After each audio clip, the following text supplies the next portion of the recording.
And what is going on, everybody? Welcome back to another episode of the Designated Players and MLS podcast. It is time to take a deep dive, or maybe not so deep dive, into the Philadelphia Union with special guest Jose Nunez from AAT Sports. How are you doing? I'm doing well, thank you, Andrew. It's so nice to finally meet you. Obviously, have heard your voice quite a bit through a headphone, watched the videos from time to time when time allows it. But it's an interesting time to be I don't consider myself a fan anymore, as I've stepped more into like the press side.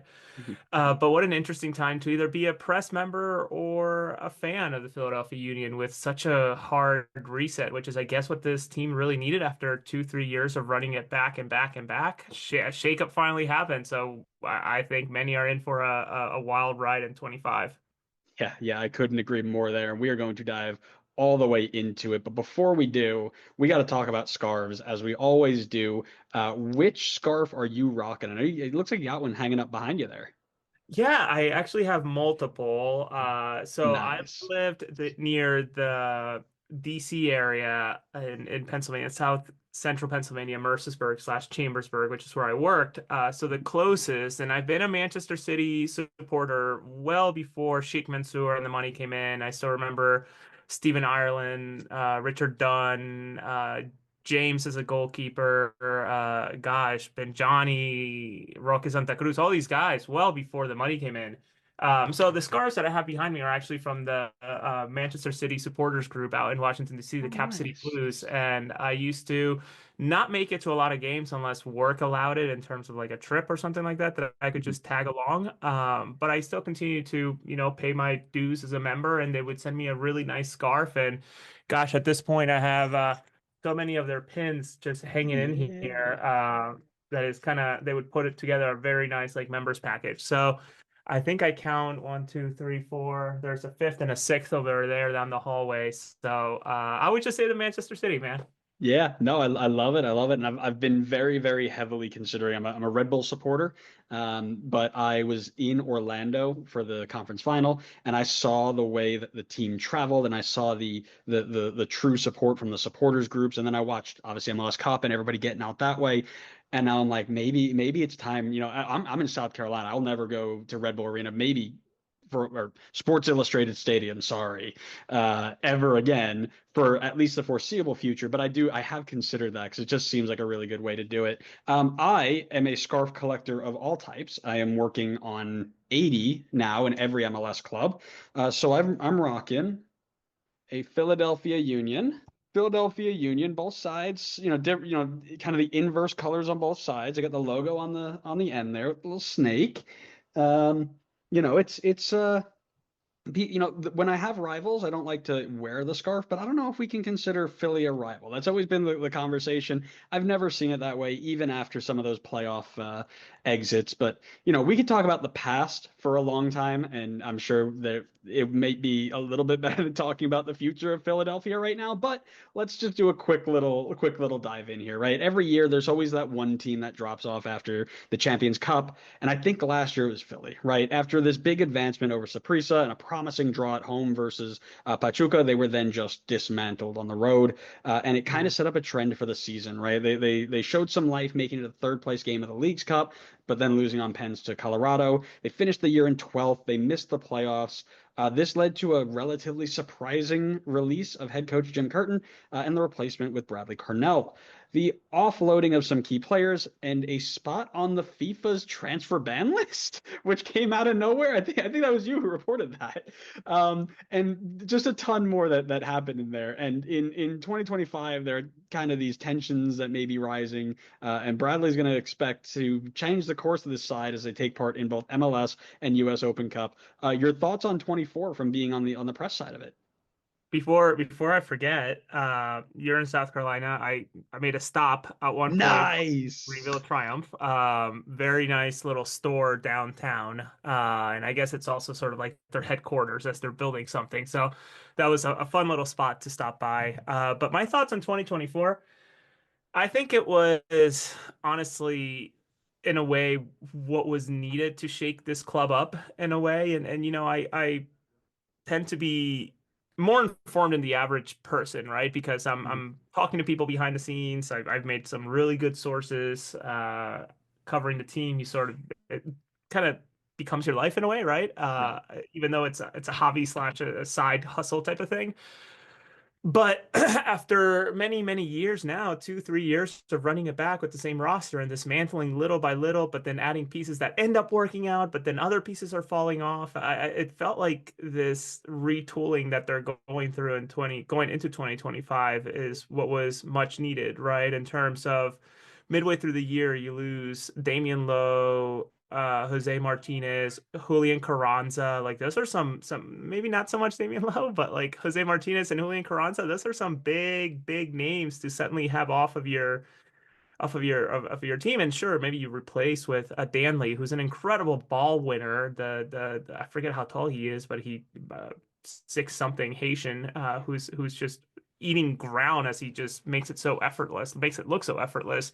And then, adding someone like Sam Adeniran, who came and went, and surprising to us, I guess, all along that he was with Philadelphia, he had already agreed to a deal with Lask ahead of time. So it was one of those like weird, like, okay, this is a rental that's never even intended to stay here, but you guys told us he was gonna potentially stay here. Like such a weird situation. So 2024 is a year of the league year, let's say 2024 was just, I think, a year of just humbling, right? You have a Yeah. team or a franchise, which is such a loaded word when you talk about, football clubs, but Mhm.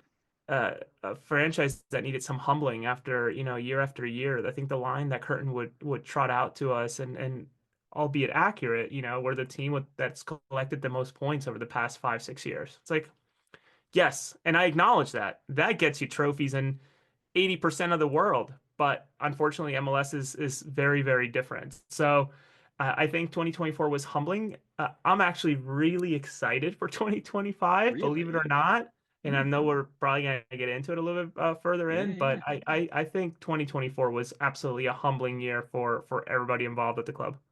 Yeah, and I think that's a great way to put it, right? It did feel like, again, from an outsider's point of view, like you guys were always overperforming, for lack of a better term, like with the teams that spend these tens of millions of dollars, and you guys are coming down with, a couple of homegrowns and a DP from where did Gazdag come from? Hungary, I think, like straight out of Hungarian league. Like that's not a team that's supposed to be fighting for titles, right? That's a team that's supposed to be developing and selling. So Jim Curtin did such a good job, and it shocked me, and we'll talk about it about the Jim Curtin has been doing this for 5, 6 years with one of the lowest payrolls in the league. He has one bad season because of injuries to goalkeepers and injuries to and selling of your star striker who's carrying you, selling of your defensive mid who's the rock in the middle, selling of a third center back who's gone. And one bad season and he's gone, and that kind of shocked me. I don't know if you have any thoughts on that, but that was shocking to me. Yeah, I guess you could also look at it this way, right, Andrew? Where imagine you're a climber, and maybe I'm using analogies too much, but like you're at the pinnacle, and you unfortunately can't put the flag at the very top. You tried again the following year with the very same equipment. Maybe you're adding one energy pouch, but unfortunately you just can't do it again. So Mhm. you tried again, same equipment, and you had one more gadget, and unfortunately you can't do it again. At that point, you sort of got to think about maybe the whole operation needs to be rethought, and maybe that's the way that you know, Ernst Tanner is sort of approaching this club now, right? This is Ernst Tanner's world. When he joined after Ernie Stewart, a few pieces were still left, and I think it's pretty rare to see a new sporting director come and a coach stay because usually those kind of come in tandem, right? And in Mhm. terms of making sure you're aligning the vision. So Jim Curtin stayed despite the departure of Ernie Stewart. So to me, it's kind of a yeah, it was still a shock. I still remember sort of ahead of the news breaking, someone texted me saying, "Hey, this happened. Brace. Please don't say anything, but just I'm giving you the heads up." And I'm like, "What the fuck? Like, Right? what? Yeah. What? Okay." So I'm thinking to myself, okay, let's just rewrite something, and I wrote something, and next thing the Athletics is posting it finally, and I'm like seeing the reaction. It's a lot of people were shocked, and I think that's fair. Mhm. But it's also one of those things where yes, he might have been um not given the tools necessary, and the season did not go anywhere near as well as he and anybody else involved had hoped. but at what point is doing the same thing with the same people over and over again going to get you different results? So I can't blame Ernst for doing that, but I also can see how, the average person can look into the situation and be like, well, he got kind of screwed. It's like, yeah, I see it both ways. Yeah. Yeah, and I think what the shock was that instead of getting him the players that he could use to take them to another level, they instead said, okay, we're going to go in a different direction and keep like I think it was the wrong shoe to drop, right? You could have either gotten rid of the coach or given the coach more tools to do the job. And I'm, that's I think that's where my thought process was. Yeah, and that's not a bad way to think, Andrew. Honestly, it really isn't. Though you got to wonder, some of the tools that he was given were not utilized. When you think of a Pereira who ended up going to New York City FC, Hmm. or Joaquin Torres who ended up being sent out to Chile, and eventually the Chilean club and Torres had to agree to part ways and terminate the loan early, and then the union never did anything with him. So you have to wonder if was Curtin really giving some of these players a chance, right? And I think that last year where Damian Lowe, Perea, and Torres come in, only Lowe is really the one that worked out, right? The only one who got Right. significant minutes for whatever reason, and that one's even somewhat connected because Lowe used to be part of Reading United here in Pennsylvania and was connected to Curtin and the Philadelphia organization in some way, shape, or form. In fact, they had wanted to draft him that very same year, but he ended up being drafted by Miami instead. Mm. So it was just, or forget who drafted him, but anyways, Philadelphia wanted to draft him, and it just did not happen. So there was disappointment there.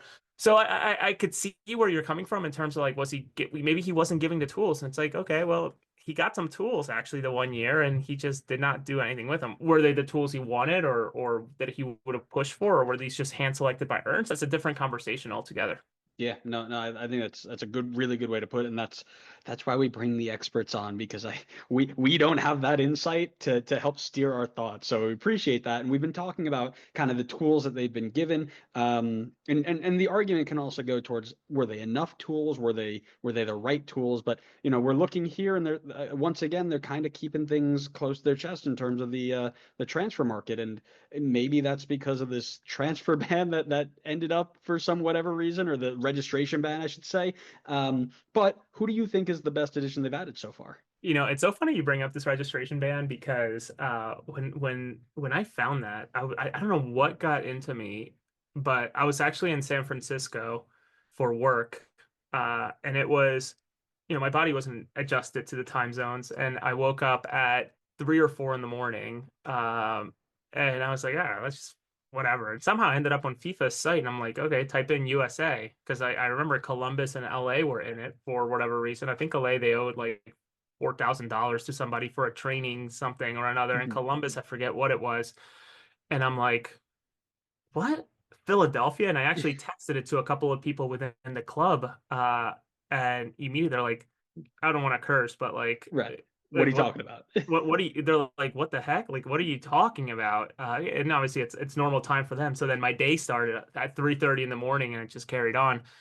But that registration ban did actually put a hold on a couple of things in terms of announcing. They've been working. They are working very Mhm. diligently and exploring options. They always are. I know Philadelphia fans gosh, I think that the worst thing to happen to this club was actually be in Philadelphia in a way because the expectations are so high. If this club was in Louisiana or God knows Montana or whatever, like Right. it would be all stars, right? Because they're outperforming, but because they got to fight with the Philadelphia Phillies, the Eagles, and the Flyers to an extent, I guess, like the pressure is so high. Yeah, they've been working relentlessly at exploring options, ideas, how to make this team better. That even the announcement of the homegrowns that I had broken news on, like Neil Pierre, Frankie Westfield.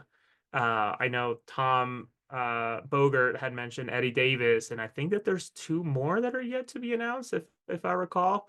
That should be coming at some point beyond Eddie, who hasn't been officially assigned, but I think that there's two more who may have gotten deals. But Jovan Lukic, who made his debut yesterday, Serbian, joined. Gosh, I heard about it for like 2 weeks. It feels like, and then it's finally announced. Played his first few minutes yesterday, 40 minutes to be exact, and looked great. Looked Good. really, really good. And I'm fairly certain they're working on something else just yet. Despite not having international spots, I believe that they're working on something. So the team is operating as you would imagine Europeans clubs do in terms of, lifting talent to the top. And if there are suitors who want to buy from the top, then let them, right? You're not gonna stop someone from exploring those options, and you're not gonna say no to the money. So Right. yeah, why wouldn't you? So it's tough in Philadelphia. It's hard for folks to accept that here for sure. Yeah. Yeah. So would you label Lukic as the kind of the best in so far on the 8th of February at 4:18 p.m. Eastern Standard Time? I would say so. Him being brought in, yes. Neil Pierre was technically at 2024. But yeah, I think he's one that I don't see actually being part of the org past 2026. He is such a blue chip prospect at 17, being 6'5" and Yeah. playing with men. I mean, when I was in Seattle for work and they played Slavia Prague, who is a Champions League team slash whatever Europa League conference, whatever the terms are now, and he's hanging in with these guys, like that's the real deal. And he had a rough game yesterday against Cincinnati. No one's, it happens to every player, no matter how great you are. But he's one that I cannot tell you how excited I am to see him that very year and a half that he might be with the Union, and that year and a half. I honestly, and I willing to put some money on it. I feel like he's gonna get a better fee than Bombito did out of Colorado, and that was 20 million. Ooh. If he was to stay with Philadelphia through when he's 24, the way Bombito did, I think that Neil Pierre could get a bigger transfer fee than Bombito at the $20 million range or higher.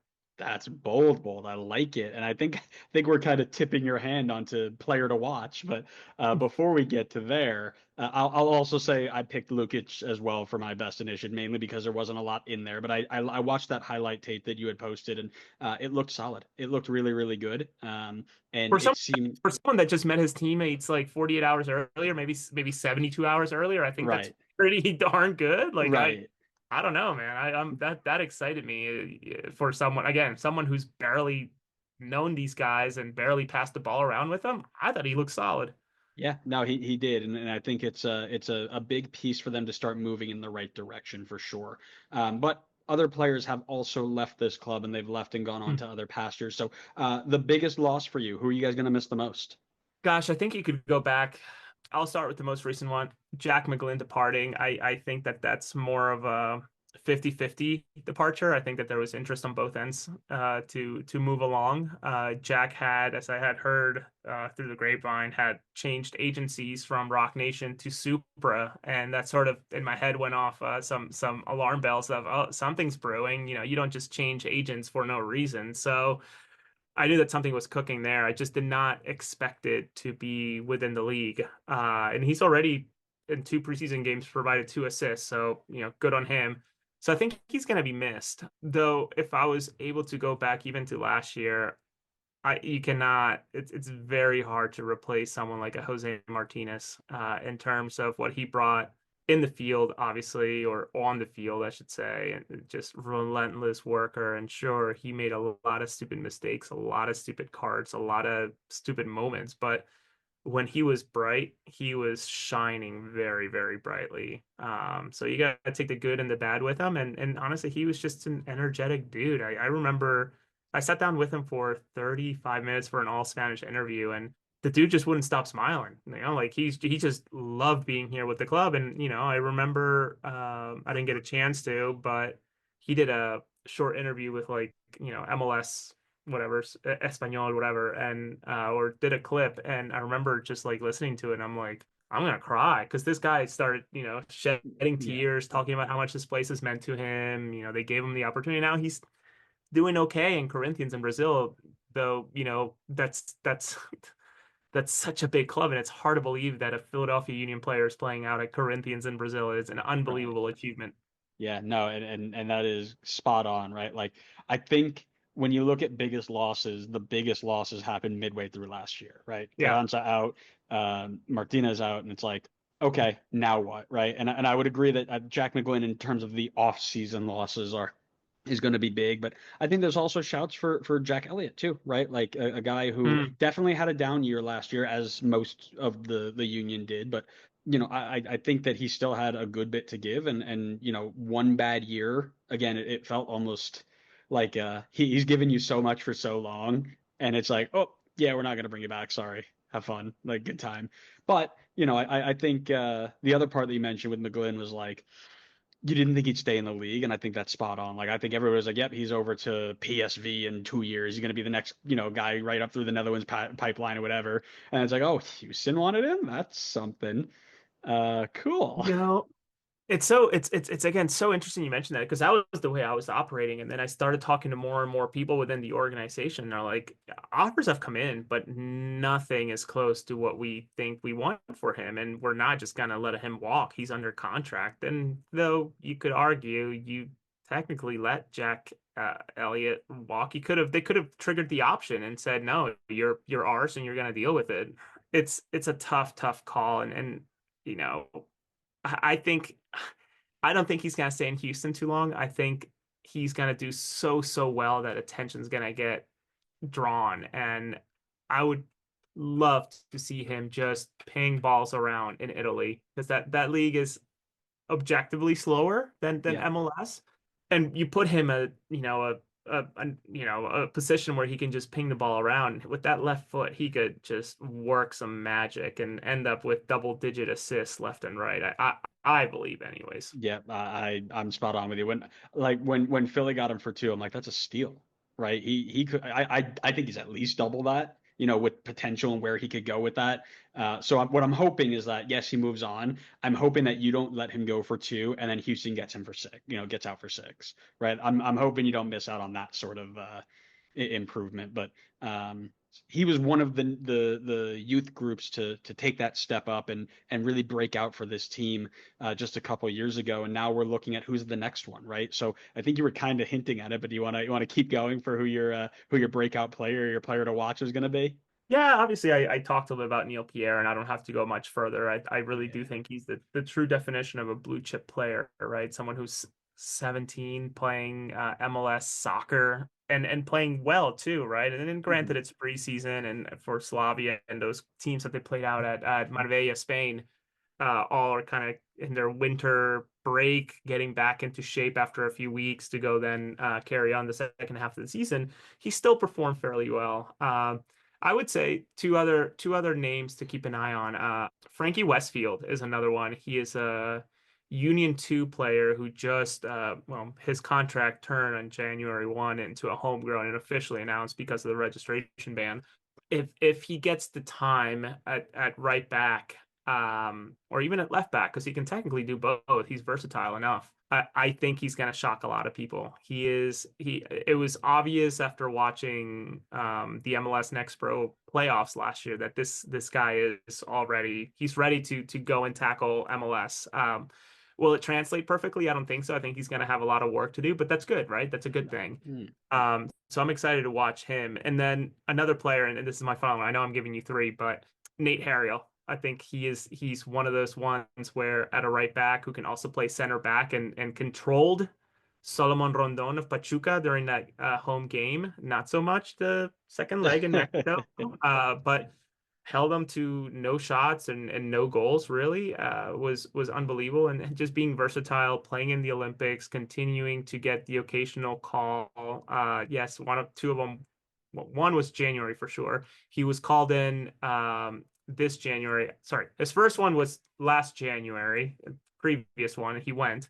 This most recent January, he was called. The union did not allow him to go. So he would have had two caps, but the Olympic experience was an unbelievable experience for him that I think probably re-energized him. He's dealing with a little injury right now, but I think he's one that he was part of that Brandon Craig, Jack McGlynn, and Nate Harriel. Yeah.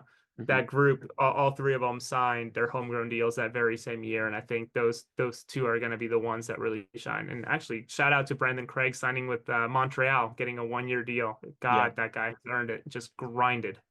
Yeah, he's been tossed through the ringer there for sure, and it's good to see him, at a place where I think he can grow and also can compete for those minutes because it felt like in Austin for whatever reason they didn't give him a shot, which was weird because Mhm. not like Austin we're blowing anybody out of the water like what They were were we awful. playing? Yeah, they were terrible. So I may need a little bit of insider info here because I went with Olwethu Makanya, who is this Okay. U22 guy who hasn't been signed since 23 and hasn't played a single first team game.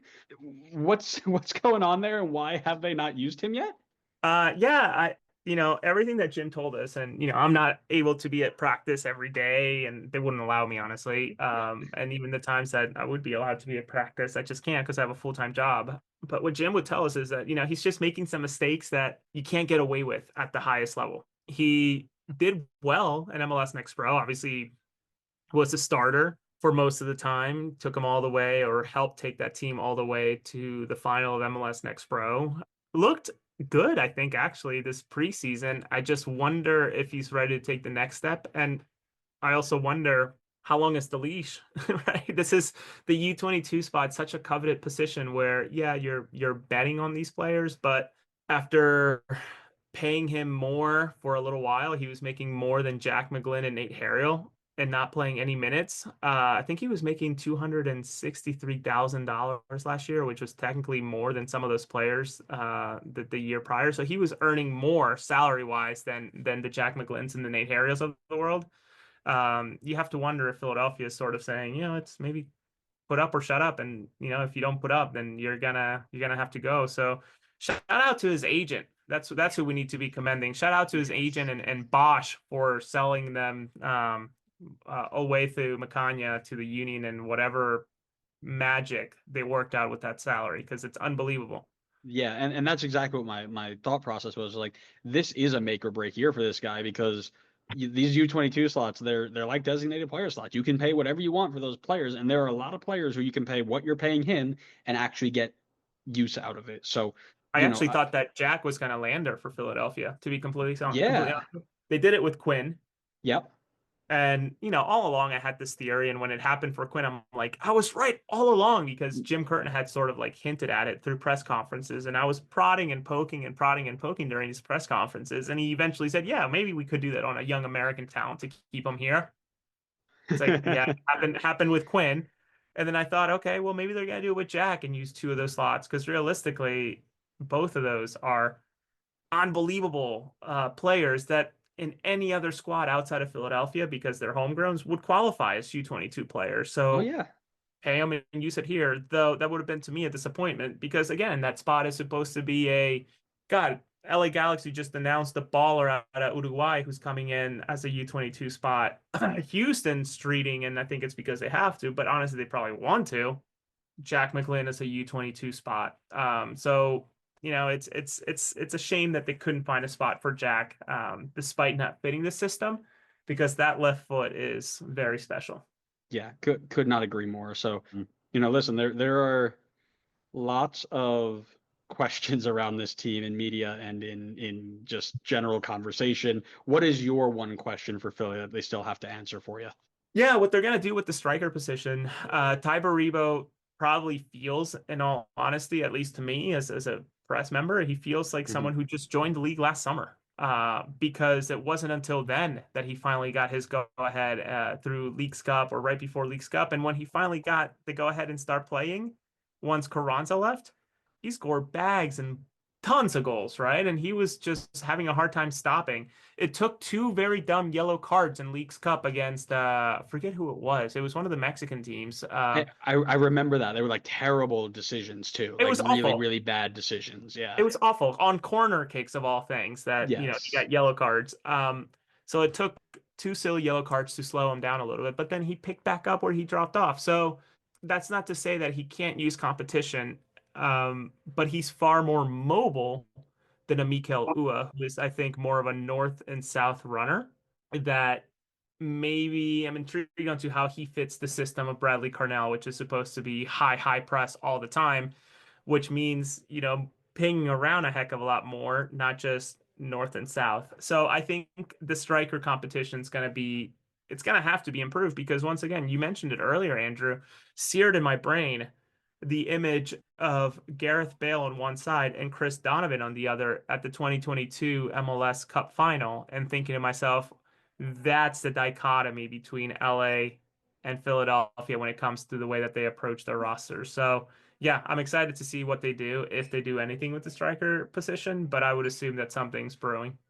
Yeah, and for me, it's is this just going to be Red Bull 2.0 out of this group? I mean, the roster looks very Red Bull built, right? Youth with a couple of sprinkled in, senior players and a couple of DPs, but and then you get Carnell who has the Red Bull tie, and I watched some of the preseason footage that was posted. And it's like they're pressing the heck out of him. They're going to play a lot. It looks like it's going to play a little bit more direct. Looked like it may be Red Bull and is that going to be successful for them? Do they have the players that fit?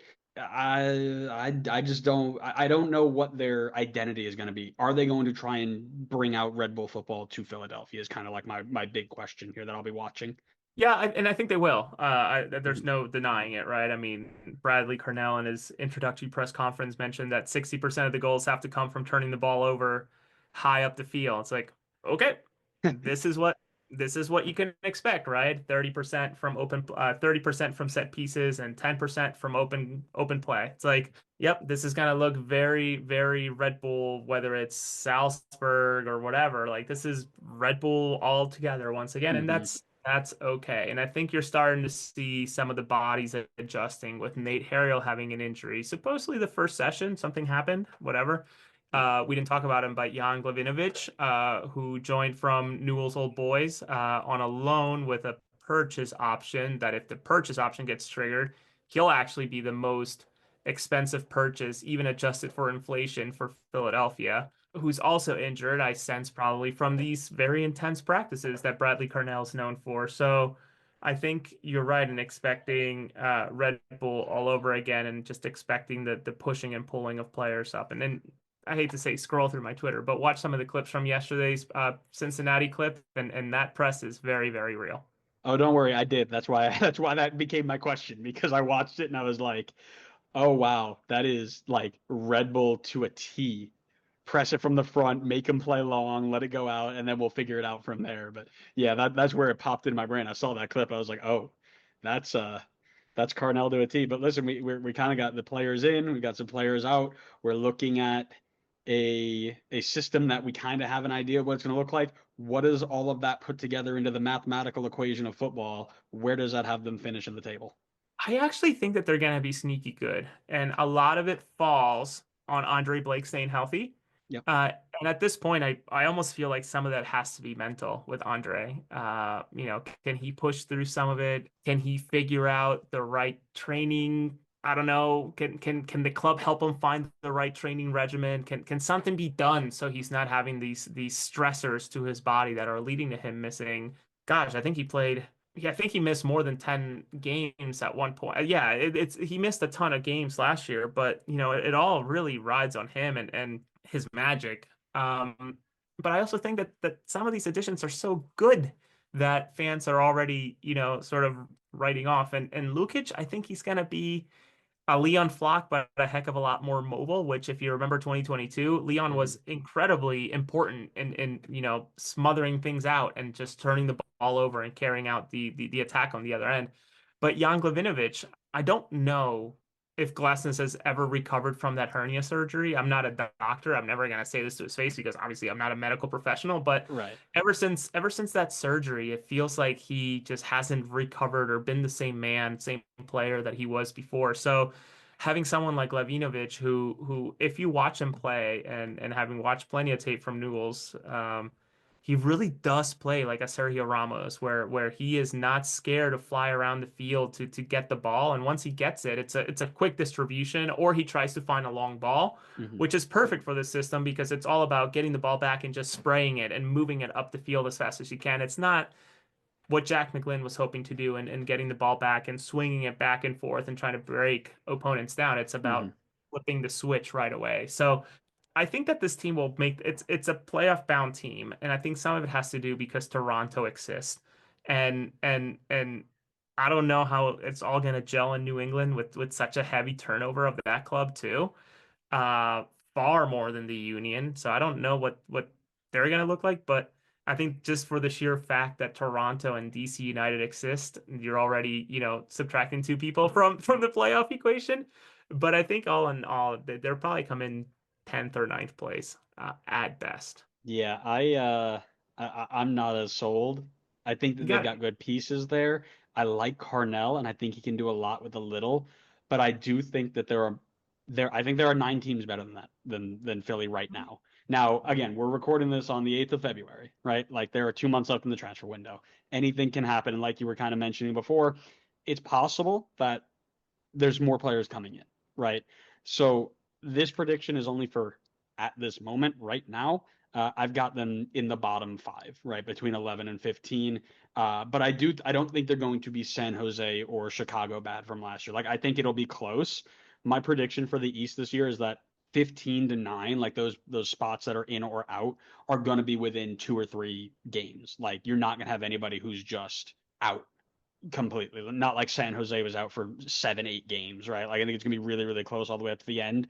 And I think that they just miss out next year when they get a full year of Carnell and he gets to kind of really find the players that he wants and he needs and kind of build it a little bit better. I think that's when he gets to be successful. Yeah, and I'm totally optimistic, right? And maybe that's the tune I sing that a lot of Hmm. people don't like, and that's okay, right? I'm an optimist, and I do believe and give Ernst more credit than others do, right? Even though he's missed a lot. Jose Riasco, the latest, it seems like, who's just been loaned out again after paying $1 million fee for him. Hmm. He's still the man that found Kai Wagner playing at the second or third division of Germany. Jose Martinez, who was playing at the whatever, I don't even think it was the highest level of Venezuela, but was able to find him and make him into who he was, or give him the opportunity to become what he is, or was at Philadelphia. Those two pieces, Ty Baribo, my goodness, another piece, right? Like those three immediately make me feel like, okay, even though he misses, he's not betting large, but when he hits really, It's big. really well, right? So Yeah.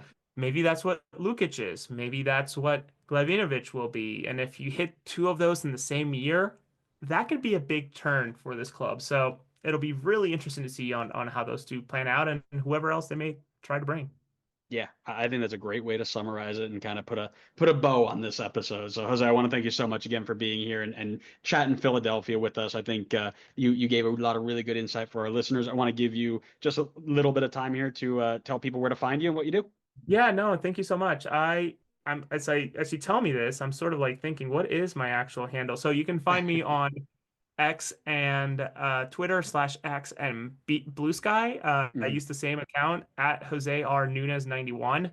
I'm also jumping around different podcasts with Mike Barrera and Dave Miller on AAT Sports, but also feature on Todd Lewis's The Free Kick Pod. That's another very good Philadelphia centric podcast beyond what Mike and I do and Dave. But I also have a Substack. It's everything I post is free, but people have been so kind and generous in terms of supporting my work financially as well. So I'm there, and you can find me. And just excited for the season to start. I can't believe that we are fewer than at this point 14 days away from Philadelphia specifically kicking off. Yeah, and that's just it's crazy to think how quickly we've gotten here. But Jose, I want to thank you again so much for being here. To all of our listeners, thank you again for listening and to another not so deep dive. We have 10, 11 more of these. So if you are listening to the first time, sub for those last 3 or 4 or 5 or however many you want to listen to, and we will see you on the next time we meet for the designated players and MLS podcast. See ya.